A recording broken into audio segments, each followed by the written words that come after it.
जय सिया राम। सब सुख लाए तुम्हारी सरना, तुम रक्षक काहू को डरना।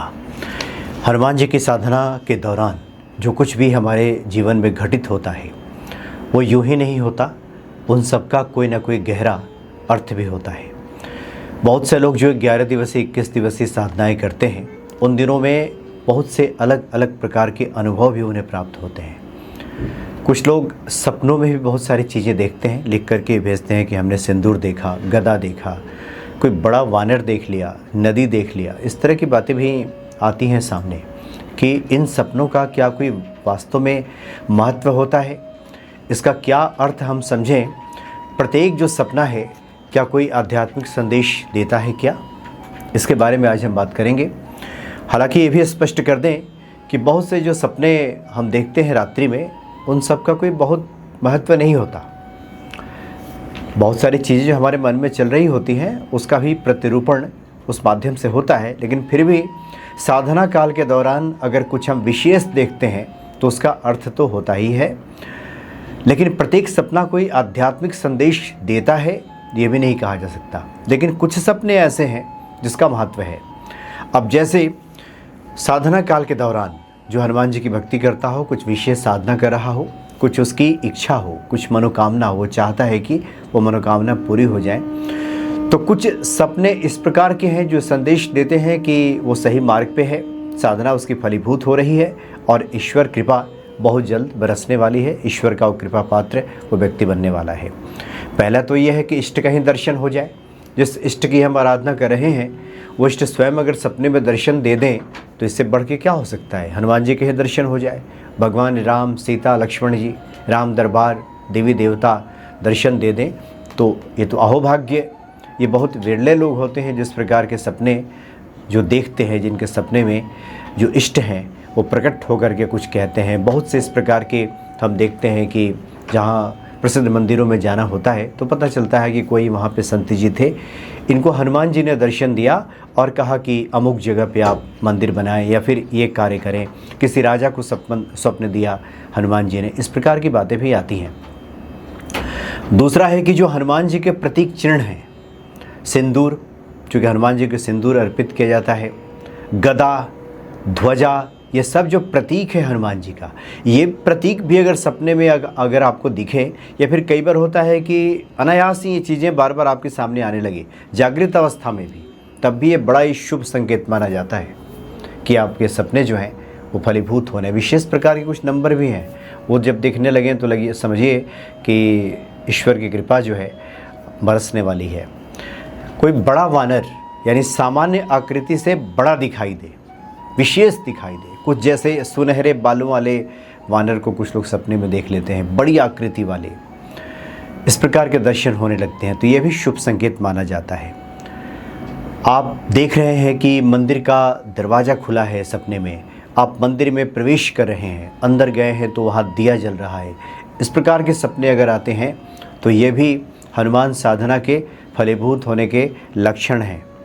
कोई संत, कोई वृद्ध व्यक्ति आशीर्वाद दे रहा हो सपने में कि जाओ काम हो जाएगा या फिर खुश रहो, या इस प्रकार के कोई आशीर्वाद अगर कोई संत या वृद्ध व्यक्ति दे रहा हो तो ये भी बड़ा ही शुभ सपना माना जाता है, शुभ संकेत या आध्यात्मिक संदेश लिए होता है। ऊंचे पर्वत पे हम चढ़ रहे हों यह भी शुभ सपना है।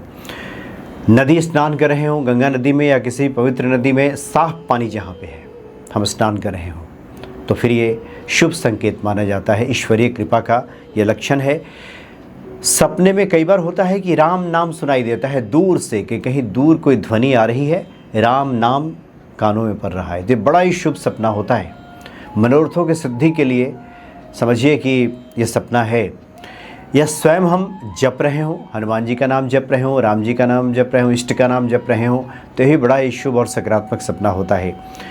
आपको तेज़ प्रकाश दिखाई दे, बहुत तेज़ रोशनी दिखाई दे सपने में, दिव्य ज्योति दिखाई दे, कोई ऐसी ज्योति जो बहुत बड़े आकार की हो, प्रज्वलित हो रही हो, यही बड़ा ही शुभ सपना, शुभ संकेत माना जाता है।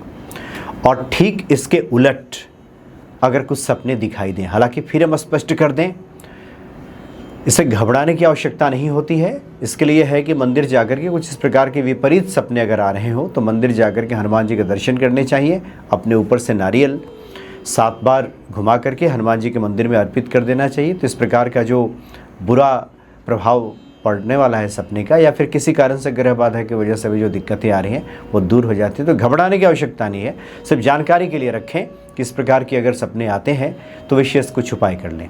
जैसे बार बार सपने में अंधेरा दिखाई देना, रास्ता भटक जाना, कहीं जा रहे हैं रास्ता ही नहीं मिल रहा, भटक गए हैं रास्ता, तो ये भी सही नहीं माना जाता। इसमें जीवन की अड़चनें, जीवन की दुविधाओं की तरफ ये इशारा करता है कि जीवन में कुछ भटकाव है, इस तरफ इशारा करता है। तो मंदिर जाकर के हनुमान जी को नियमित पूजन करना चाहिए और प्रार्थना करनी चाहिए। और मंदिर बंद दिखे, कई बार सपने में कुछ लोग हैं जो बंद मंदिर देखते हैं कि मंदिर गए दर्शन के लिए, लेकिन मंदिर का कपाट बंद हो चुका है। जप कर रहे हैं लेकिन गले से आवाज़ नहीं निकल रही है, ये सब भी शुभ संकेत नहीं माना जाता। साधना के दौरान गिर जाना, ऊंचाई से फिसल जाना, ये भी अच्छा संकेत नहीं माना जाता। गंदा या मटमैला पानी हम देखते हैं कि कोई गंदा पानी, हम कोई सरोवर है सामने खड़े हैं और काफ़ी गंदा और मटमैला पानी दिखाई दे रहा है, यह भी सही नहीं माना जाता। टूटा दीपक, बुझता दीपक, ये सब भी शुभ संकेत नहीं है। एक और सपने, खास करके जब मनोरथों की सिद्धि में किसी प्रकार की बाधा होती है तो व्यक्ति देखता है कि कोई भयानक जीव पीछा कर रहा है, भाग रहे हैं, अब पकड़े गए तब पकड़े गए, या फिर कुछ इस प्रकार के भूत प्रेत के भी लोग सपने देखते हैं जो पीछा कर, नकारात्मक शक्तियां हैं जो सपने में बार बार दिखाई दे रही हैं, तो ये भी शुभ संकेत नहीं माना जाता। तो इसे घबराने की आवश्यकता नहीं है। ऐसा नहीं कि बहुत परेशान हो गए, इसके लिए ये है कि हनुमान जी के मंदिर में जाकर, एक तो हमने नारियल की बातें की कि नारियल का उतारा करके वहाँ पे रख देना चाहिए, और दूसरा यह है कि मंदिर में जा कर के हनुमान जी के निमित्त दीपक जला करके, पंचमुखी दीपक अगर जला दिया जाए हनुमान जी के सामने, 5 बाती वाला दीपक, तो ये सभी दिशाओं से आने वाले जो खतरे हैं, जो परेशानियां हैं, जो अशुभता है, इसका अंत हो जाता है। क्योंकि हनुमान जी ने पंचमुखी रूप जब धारण किया था, 5 दिशाओं से, हनुमान जी का जो 5 स्वरूप है, ये 4 दिशाएं और ऊपर आकाश, इसका प्रतिनिधित्व करता है। तो पंचमुखी दीपक हनुमान जी के सामने अगर जाकर जलाया जाए मंदिर में, तो इस प्रकार के जो बुरे सपने हैं इसका प्रभाव खत्म हो जाता है। या फिर पंचमुखी हनुमान जी के सामने उपस्थित हो जाए, पंडित जी को वहाँ जा कर के चोला सामग्री दे दें, और चोला सामग्री आजकल बाज़ार में उपलब्ध है, बड़े अच्छे उच्च कोटि का जो चोला सामग्री है, वो कई बार हम बताते भी हैं लोगों को कि आप यहाँ से ले लीजिए और फिर आप अर्पित कीजिए, हनुमान जी को चोला चढ़ाइए। तो निश्चित तौर पे इस प्रकार के बुरे सपने का प्रभाव खत्म हो जाता है, और ख़त्म ही नहीं होता, अशुभता शुभता में बदल जाती है। जो बुरा प्रभाव आने वाला था वो शुभ प्रभाव में परिणत हो जाता है। हनुमान जी की पूजा आराधना ऐसा नहीं होता कि खाली बुरे सपने खत्म हो गए या फिर जीवन से संकट जब खत्म होगा तो अच्छी चीज़ों का आगमन भी होगा। ये दोनों चीज़ें साथ चलती हैं। जब बाधाएं दूर होती हैं तो अच्छी चीज़ों के आने का रास्ता प्रशस्त हो जाता है, धन समृद्धि की वृद्धि होने लगती है। जब इस प्रकार के जो प्रतिबंधक तत्व जब जीवन से दूर हो जाते हैं, तो सपने को इस रूप में साधना के दौरान बहुत से अनुभव, बहुत इस प्रकार के सपने लोग देखते हैं, तो इसके इस रूप में समझने की आवश्यकता है और इन उपायों को करने की आवश्यकता है। निश्चित तौर पे हनुमान जी कृपा हमें प्राप्त होगी। जय सिया राम।